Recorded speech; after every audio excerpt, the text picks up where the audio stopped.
Alors, ce programme de 5 Agir, est-ce que ça peut optimiser notre vie professionnelle? Justement, on avait parlé le fait que le savoir-être va décupler le savoir-faire. Si on est aligné avec ce qu'on est, on est beaucoup plus impactant, on se développe beaucoup mieux, qu'on développe beaucoup plus nos capacités, nos potentiels. Alors du coup, on a plus d'impact dans notre vie professionnelle. Notre entourage professionnel va plus aller vers nous pour demander de résoudre des problèmes parce qu'on aura le discernement nécessaire à faire, le courage de le faire et on a aussi la stabilité et l'ancrage, résoudre les problèmes d'urgence, les problèmes qui peuvent naître. C'est en ce sens, ça découpe énormément le savoir-faire donc dans notre vie professionnelle. Et ça va être aussi beaucoup plus fluide et on aura aussi plus de lâcher prise face à un problème et du coup de prendre de meilleures décisions suite à des situations difficiles. Alors, moi, je vais apporter ma réponse de coach. Alors déjà, à mon sens, on a une vie personnelle et une vie professionnelle, mais on a avant tout une seule vie. On vit, notre vie professionnelle impacte notre vie personnelle. Si on regarde les deux vies avec cette dualité-là, bien sûr. Puisque pour moi, j'ai une vie personnelle et une vie professionnelle, mais c'est la même vie. Ça, c'est une première chose. Deuxième point, le burn-out est la maladie des temps modernes qui a lieu dans l'entreprise. À quoi est dû le burn-out? J'ai vécu moi-même 2 burn-out. Le premier, je ne l'ai pas vécu de manière consciente. Le vécu, je l'ai vécu de manière consciente. Le burn-out, déjà, c'est une accumulation de non-dits, c'est une accumulation de stress, c'est un manque de reconnaissance, un système de choses qui viennent réagir à notre environnement professionnel qui fait qu'un jour on se lève et on n'y arrive pas. On reste chez nous et esprit, cœur, corps, c'est une vérité, puisque le jour où j'ai vécu ce burn-out, mes jambes m'ont vraiment lâché. Je me suis retrouvé à genoux par terre et je ne pouvais plus passer la porte de chez moi. Ça a duré une journée. Donc, quelque part, oui, si j'avais eu ces armes-là à l'époque, si j'avais eu ces outils-là, si j'avais lâché prise sur certains points relationnels qu'il y avait dans mon entourage professionnel, si je m'étais accepté pleinement et que j'ai dit non, mais lui c'est ok, il pense comme ça, c'est son problème, c'est pas le mien. Si voilà, j'avais appris à développer un savoir-être plus fort et plus stable, eh bien je n'aurais pas vécu ce burn-out. Alors, on ne peut pas mettre Paris en bouteille, ni lutter son amphore, hein, c'est ce qu'on dit. Donc, je ne suis pas là pour revenir sur mon passé et dire, voilà, j'aurais dû faire comme ça. Mais quelque part, le burn-out, on peut le guérir, mais on peut aussi le prévenir. Ça, c'est une première chose. Et ensuite, bien sûr, c'est un programme. L'élément bois, c'est comment développer son potentiel. Donc, notre potentiel professionnel et qu'est-ce qu'on va utiliser pour notre carrière, non pas pour plaire aux autres, mais pour faire quelque chose qui nous plaît. Donc, ça va nous permettre aussi de faire les bons choix. S'il y a des choix de vie à faire à un moment donné, qu'on veut un nouveau boulot, qu'on veut se réorienter, eh bien, ce programme peut permettre d'aller vers la bonne voie et d'aller dans le bon chemin. Dans tous les cas, il est évident que ce programme agit tant sur le plan personnel que sur le plan professionnel. Il demande si ça peut cadrer sur notre ambition, raisonnable, mais ambition tout de même. Qu'est-ce qu'une ambition? Avant l'ambition, il y a l'intention. Qu'est-ce qui fait qu'on veut réaliser quelque chose? Qu'est-ce qui fait qu'on veut montrer une entreprise? Qu'est-ce qui fait qu'on veut un certain travail? D'où vient cette ambition? Elle vient d'une intention. Cette intention, si elle est motivée par quelque chose qui contribue au sens de la vie, qui contribue à satisfaire des besoins qui sont légitimes chez toi, eh bien, cette ambition, elle est complètement légitime. Et dans ce cas-là, effectivement, elle est ce qu'on pourrait appeler, entre guillemets, je dis bien entre guillemets, raisonnable, puisque la raison, ce serait du domaine de l'esprit, et il y a peut-être d'autres couleurs à mettre. Mais quelque part, oui, bien sûr, l'idée dans ce programme, c'est de dire vers où je veux aller, qu'est-ce que je veux atteindre, et qu'est-ce qui m'empêche de l'atteindre, ça c'est ma réalité. Qu'est-ce que je vais ouvrir dans mon champ de vision pour voir d'autres éléments qui vont me permettre d'avancer d'une manière plus efficace, plus efficiente, avec plus de fluidité vers mes objectifs. Et ensuite, je vais m'y engager et je vais l'atteindre. Donc, quelque part, c'est pas nous qui allons avancer à ta place. Hein, ça, c'est chacun est responsable de son avancée. C'est vous qui marchez sur le chemin. Mais quelque part, ce programme donne des repères pour être dans un processus comme celui-ci et pour pouvoir aller vers ses ambitions, tant soit-elle louable, bien sûr. L'ambition, c'est aussi un dépassement de soi. Donc, c'est aussi réaliser quelque chose qui a mis une barre assez haute et d'aider à vraiment à se dépasser. Et si on arrive à se dépasser, parce qu'on a réussi à enlever certains conditionnements ou croyances limitantes qui nous bloquent à atteindre cette ambition? Je me reconnecte à mon moi intérieur. Je pense qu'on l'a bien abordé déjà, je pense, ce soir. Ce qu'on a évoqué pour rappel, il y a plusieurs couches qui sont épaisses au départ et de plus en plus subtiles à un certain moment. Donc déjà, l'idée, c'est d'aller enlever ces couches au fur et à mesure, donc de travailler avec une manière qui n'est pas une ligne droite et on fonce, on concentre juste sur la confiance ou sur la gestion du stress. Non, on prend l'ensemble et on a un chemin qui est plus de l'ordre d'une spirale quelque part. Pour se reconnecter à son moi intérieur, eh bien, il faut enlever toutes les couches et il faut suivre ce chemin-là. Il ne faut pas aller en ligne droite. Ça, c'est une première chose. Ensuite, c'est qui sommes-nous? C'est quoi ce moi intérieur? Eh bien, le bois, on avait dit, c'est quel est mon potentiel, quelle est mon essence. Donc, le bois va aller mettre le doigt sur ce qui est essentiel pour nous, ce qui nous définit, quel est notre potentiel. Et une fois qu'on va le définir, ce potentiel, on va pouvoir l'activer avec le feu, on va pouvoir l'ancrer avec la terre, on va pouvoir le structurer parce que sinon ça devient invivable, on se disperse avec le métal. Puis ensuite, on va pouvoir l'exprimer aux autres avec l'eau. Donc, on va aller de se reconnecter à l'intérieur pour aller vers l'extérieur. Donc, c'est un mouvement. Si on est toujours tous vers l'intérieur, ça ne sert à rien. On sera tous des ermites. Ça ne va pas donner grand-chose. Ça va pas être très contribuant à la société actuelle. Se reconnecter à notre moi intérieur, c'est aussi retrouver qui on est réellement. Mais savoir qui on est réellement, comment le savoir? Le moyen de savoir, c'est déjà dire qu'est-ce qu'on aime faire nous-mêmes. Imaginons qu'on est sur une île déserte et qu'il n'y a personne qui nous bloque, qui nous conditionne, qui nous dit ce qu'il faut faire. Qu'est-ce qu'on aimerait bien faire? Qu'est-ce qu'on aimerait bien être? Retrouver cette joie de le faire sans éléments extérieurs. Ça, c'est déjà une base. Vous avez sûrement des choses que vous avez aimées durant votre enfance et que vous avez oubliées. C'est un premier moyen de se reconnecter à son essence qui a été bloquée, qui a été voilée avec le temps et qu'il faut maintenant aller déterrer comme un trésor qu'on va déterrer et retrouver ce trésor. Alors, comment avancer sans couper totalement avec le quotidien? Et c'est le choix et la motivation. Alors déjà, qu'est-ce qui nous motive? Comme je l'avais dit, dans un objectif, c'est une question essentielle. Qu'est-ce qui nous motive? C'est un peu un carburant. Dans les 5 agir, c'est quelque part, c'est du feu. C'est une énergie qui va nous permettre d'avancer. Donc, une fois qu'on a détecté un potentiel, on va aller chercher une motivation, quelque chose qui nous stimule. On va mettre de la vie. Donc, quelque part, ça peut répondre déjà sur le point de la motivation. Mais la motivation n'est pas le seul moteur pour se mettre en route, se mettre en marche, puisqu'il va aussi falloir comprendre quel est l'enjeu. C'est de la terre, quelque part. Pourquoi je le fais? C'est ce qui va me permettre de durer sur le long terme. Et puis, le choix, ça va être plutôt de l'ordre du métal, c'est avoir du discernement. C'est-à-dire qu'on ne peut pas tout faire en même temps. On a une vie et on ne peut pas aller à droite, à gauche en même temps. Donc, le discernement, quelque part, le choix, on dit que choisir, c'est renoncer. Parce que quand on s'engage quelque part, on ne va pas ailleurs. On avance d'un côté. Donc ça, c'est une première chose. Et c'est ce qu'on appelle en coaching l'engagement. C'est que quand on a un objectif, on s'y engage. Parce que sinon, on va passer 8 séances à faire des choses différentes. Et ça ne va pas servir à grand-chose. Ce n'est pas très amusant pour le coach et ce n'est pas très amusant non plus pour le client qui gaspille son argent. Donc, quelque part, à un moment donné, il faut s'engager, il faut choisir. Ça, c'est une première chose. Et pour répondre à la question par où commencer par rapport à ce qui nous motive, eh bien, il faut mettre un objectif en place. C'est qu'est-ce que je veux atteindre? Et donc, malheureusement, par contre, si on n'a pas encore défini correctement le qui suis-je, on pourrait dans le programme représenter par exemple le bois, eh bien, ça va être compliqué. Donc déjà, par où commencer? Eh bien, il faut mettre du sens. Il faut se rattacher à qui on est, quelle est notre mission et quels sont nos potentiels pour pouvoir contribuer. Ensuite, la motivation à faire son œuvre. Et donc, du coup, comment avancer sans couper totalement avec le quotidien? Deuxième question. Ce qu'on peut appeler le quotidien, on pourrait matérialiser ça tout simplement par ce qu'on appelle la zone de confort. Qu'est-ce qui est agréable dans notre quotidien? Tout choix entraîne quelque chose, une notion de gain. On va gagner quelque chose. On va peut-être aussi changer quelque chose. Mais si je quitte un endroit, bien je quitte cette place, donc je vais aussi lâcher quelque chose. Donc, quand on va vers un objectif, quand on va vers une ambition, quand on va vers quelque chose qui nous correspond plus, eh bien forcément, on va quitter cette zone de confort et on va lâcher quelque chose. Je dois arrêter d'avoir peur du regard des autres. Eh bien, je vais quitter quelque part quelque chose qui est de demander l'acquiescement aux autres si ce que je fais est bien.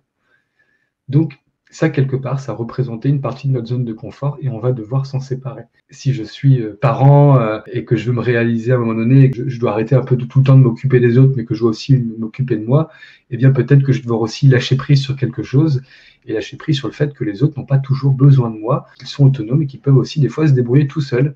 Il y a des gens qui sont tellement maternants, mais ça fait partie de leur zone de confort. S'ils n'ont plus ça, ils ne seront plus reconnus à leur juste valeur et donc ils ont peur de lâcher cette zone de confort.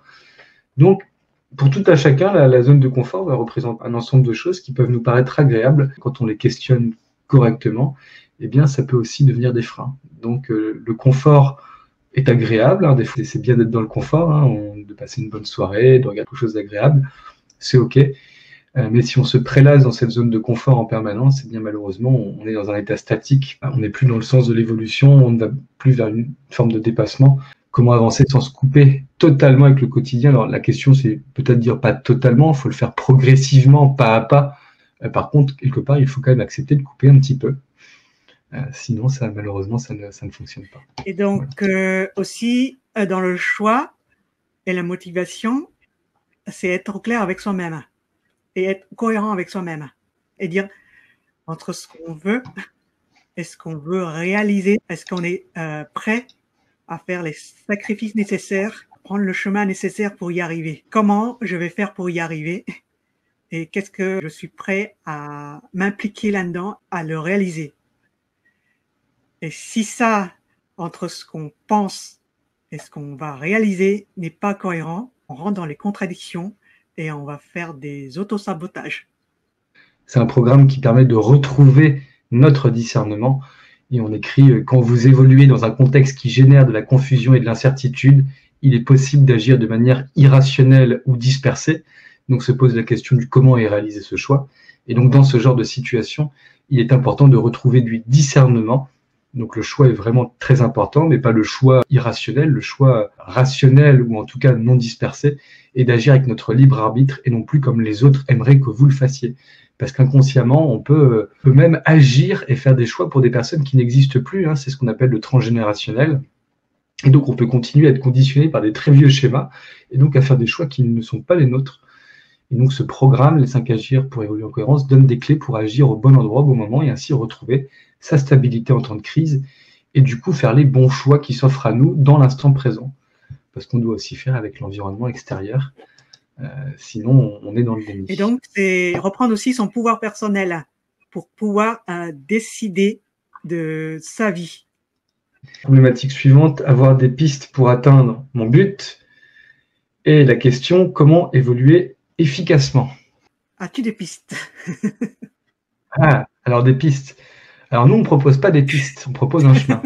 Parce que s'il y a trop de pistes, eh bien, on peut se perdre en chemin. Je plaisante bien sûr en disant ça.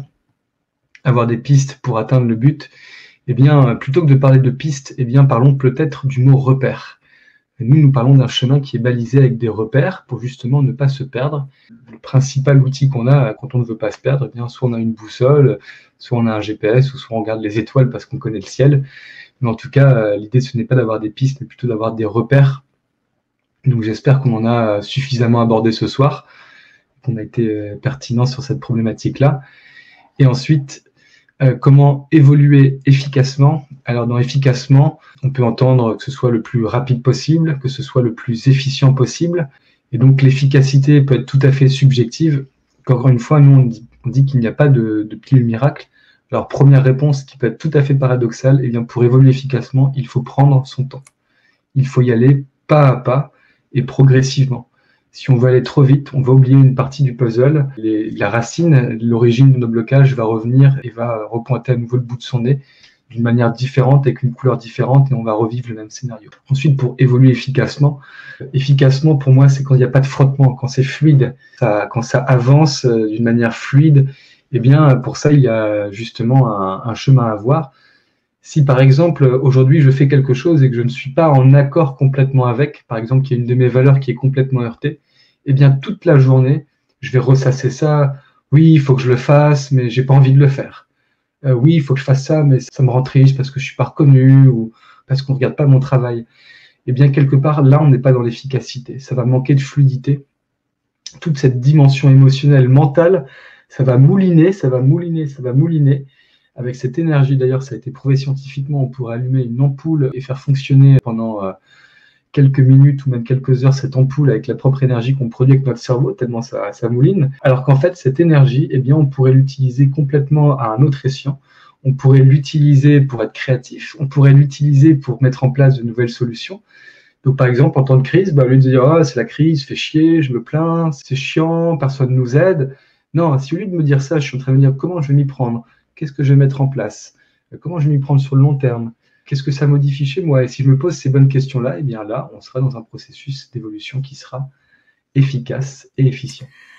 Alors, concernant les pistes, on en a parlé, c'est les répondre aux 5 agir, qui posent les questions de qui on est, qu'est-ce qu'on veut, pourquoi on le veut, comment on le veut et vers où on veut atteindre notre but. Et donc, c'est justement ce processus. Si on arrive à répondre à ces 5 questions, ça sert déjà à des pistes. Et la question était comment mettre en place pour soi-même cette transformation afin que le papillon sorte de sa chrysalide. Alors, eh bien déjà, le papillon, quand il sort de sa chrysalide, ce n'est pas une transformation, c'est une métamorphose. Donc, premier webinaire, l'art d'oser se métamorphoser. On pourra retrouver cette webconférence en replay sur notre chaîne YouTube Code Tao. Et ensuite, comment mettre en place ce chemin de transformation. Là, j'ai joué un petit peu avec les mots, j'ai été un peu taquin, mais pour mettre en place une transformation personnelle, eh bien, il faut un chemin, il faut structurer un chemin, qu'on appelle aussi la stratégie sur le long terme. Quelle stratégie j'adopte? Donc, il faut mettre des repères, il faut coordonner des actions sur le long terme, et en même temps, il faut travailler sur soi, puisque s'il y a trop de couches, si c'est trop épais, et qu'on est en train de toujours faire les choses pour les autres et non pas pour soi, et le papillon ne pourra pas sortir et émerger. Il n'y aura pas assez d'énergie quelque part au service de cette transformation, puisque l'énergie sera mise au service de l'observation de ces blocages. On va tourner en rond et on ne va pas avancer. Question suivante. Passer à la 5D. Équilibre, me sentir moins seul, avancer, aider, découvrir mes dons, guérir. Et la question, c'était, j'aimerais m'élever pour pouvoir aider les autres et aider Terre Maman, donc ce qu'on pourrait appeler la Mère Terre. Est-ce que tu as envie de répondre à cette question?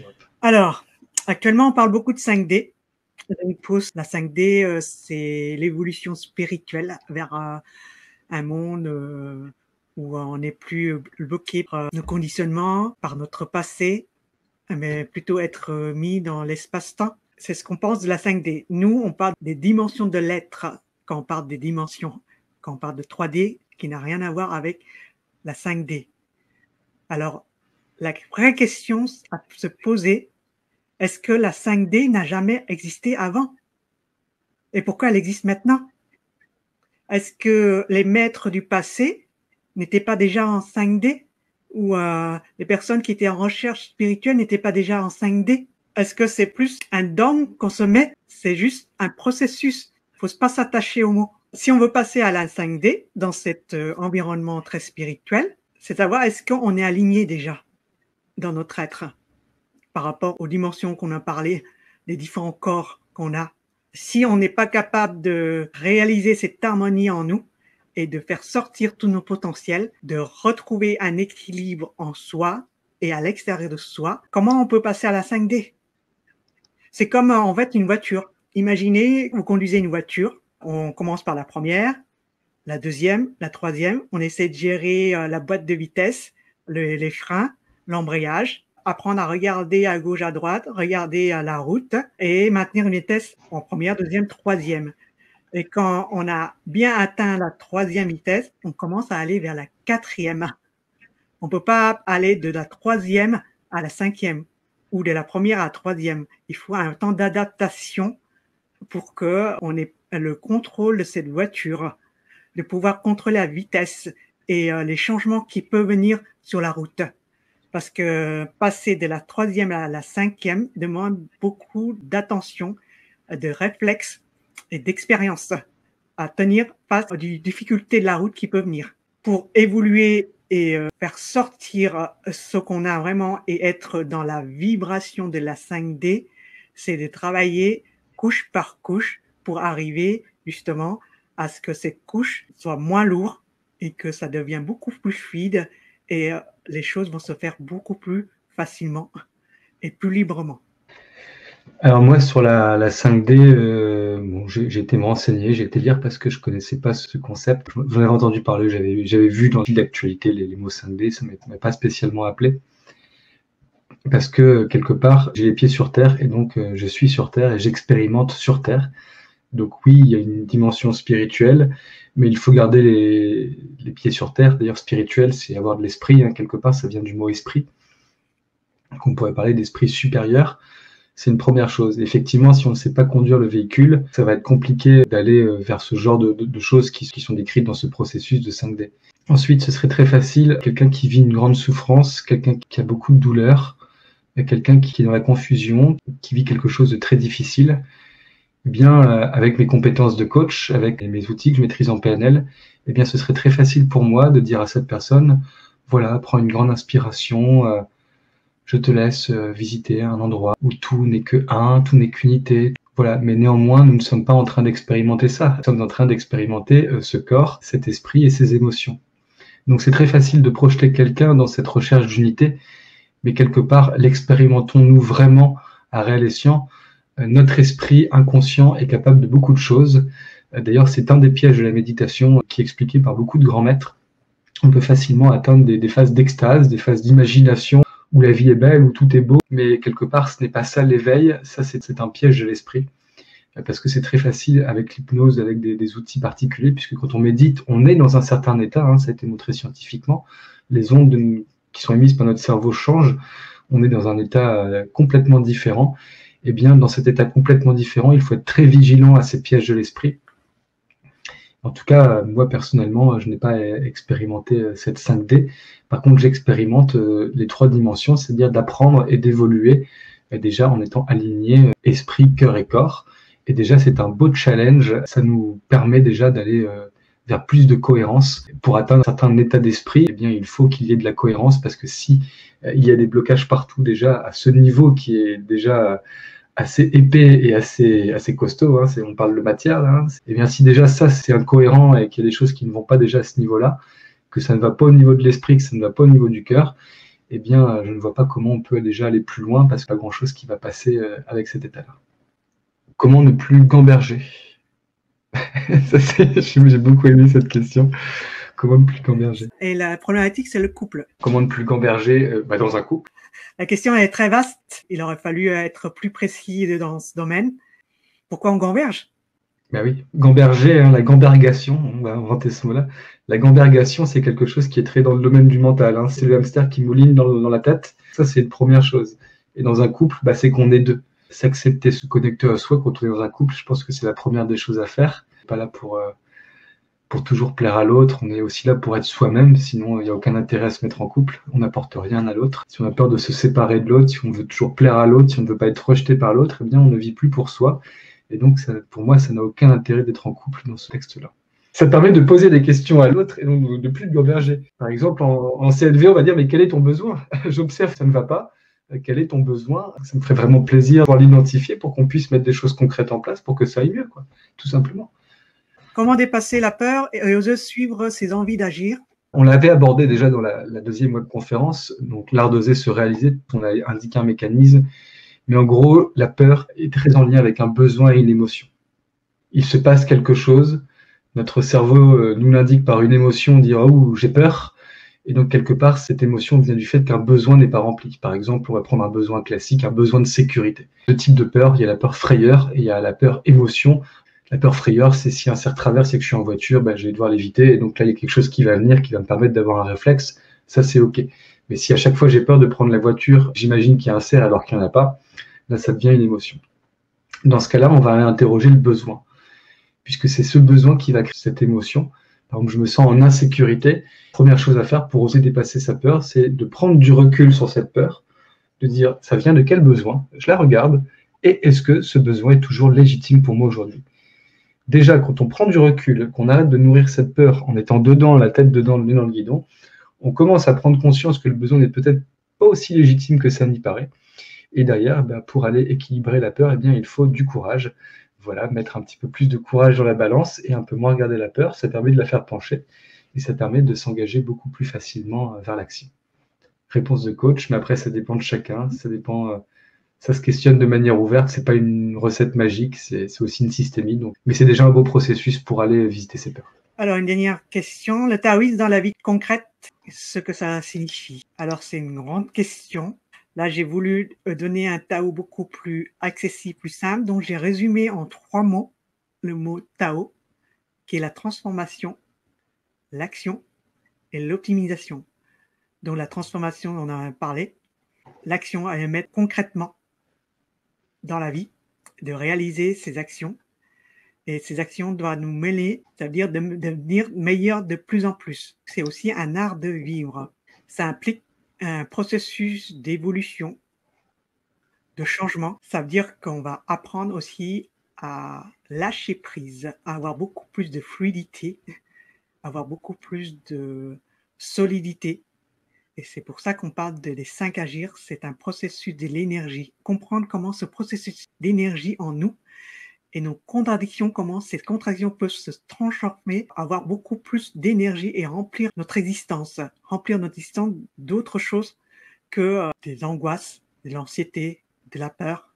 Donc transformer tous ces processus, par exemple, le bois c'est lié à la colère. Comment on transforme la colère pour une émotion beaucoup positive comme la gentillesse, la générosité, le feu qui est lié à l'agitation. Et cette agitation, si on peut transformer cette énergie en joie de vie, en motivation, en enthousiasme. La terre qui est liée au ressassement, aux idées fixes, à l'excès de réflexion.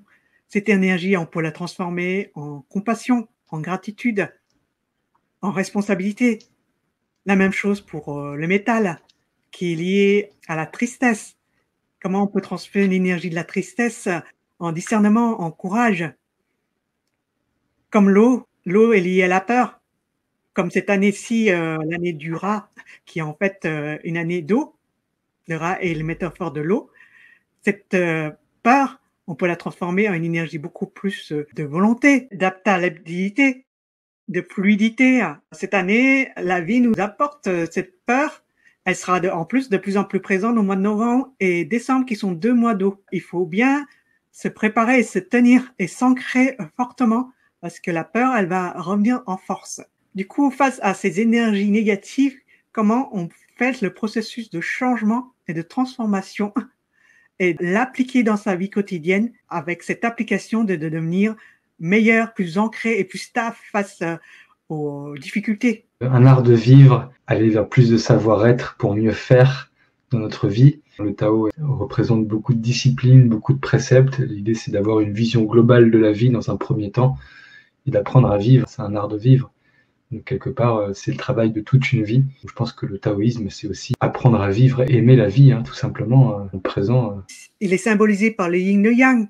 Donc, c'est deux énergies qui n'arrêtent pas de se transformer, de changer. C'est le changement. On avait dit que la vie est mouvement. Quand on bouge et qu'on change, on a plein de vie. Et ce processus de transformation des contradictions qu'on a en nous, en quelque chose de meilleur, de plus en plus, à chaque fois. En tout cas, si vous voulez nous retrouver, vous pouvez venir sur notre page Facebook Code Tao. On vous tiendra au courant des nouvelles conférences quand il y en aura. Vous pouvez également vous abonner à notre chaîne YouTube où on publie des vidéos assez courtes, accessibles, qui expliquent bien tous ces principes, tous ces préceptes. On les construit également comme un chemin, de manière qu'ils sont numérotés pour certaines. Si on suit une numérotation, on découvre certaines choses. Il y a des choses à apprendre pour en comprendre d'autres. Si on va aller trop vite sur le chemin, qu'on va faire des bonds de 10 km, on n'a pas compris ce qui se passait avant, ça va être compliqué d'intégrer l'expérience. Donc, c'est très important de se poser les bonnes questions en ce moment. La vie, elle nous bouscule là, nous demande d'avancer et donc ces questionnements sont nécessaires.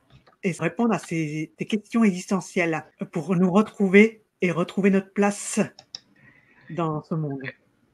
Ouais, moi j'accompagne à titre personnel beaucoup d'entrepreneurs. La confusion et la perte de repères est en train de créer une vraie perte de sens pour certains. Et je vois que ceux qui s'en sortent mieux que les autres, c'est ceux qui se rattachent à ce sens, à qui ils sont, et qui, quoi que ce soit, mènent leurs actes avec cette authenticité, avec qui ils sont. Et tous les autres qui disent voilà comment il faut faire, qui en oublient qui ils sont, et bien, je vois à quel point c'est dur pour eux. Et même certains, on a pu l'observer, la crise actuelle, il y en a qui se font balayer parce que ils ne savent plus sur quel pied danser, ils ne savent plus qui ils sont et ils ont du mal à mettre des choses en place. Néanmoins, voilà, ceux qui font preuve de créativité et qui sont dans cet optimisme, qui mettent des stratégies en place, eh bien, ils s'en sortent. Alors, on ne peut pas dire que la vie est rose en ce moment, hein, elle est dure pour tout le monde, je pense. Mais en tout cas, ils mettent du cœur à l'ouvrage, ils mettent de la joie et quelque part, c'est beaucoup plus doux, c'est beaucoup plus agréable et c'est très intéressant de voir comment ces deux types d'entrepreneurs-là évoluent et s'en sortent différemment, hein, tout simplement. À bientôt sur votre chemin et tous nos encouragements et nos vœux de réussite pour la suite, pour vous, pour vos projets professionnels ou personnels. À très bientôt et au plaisir de vous revoir. Au revoir.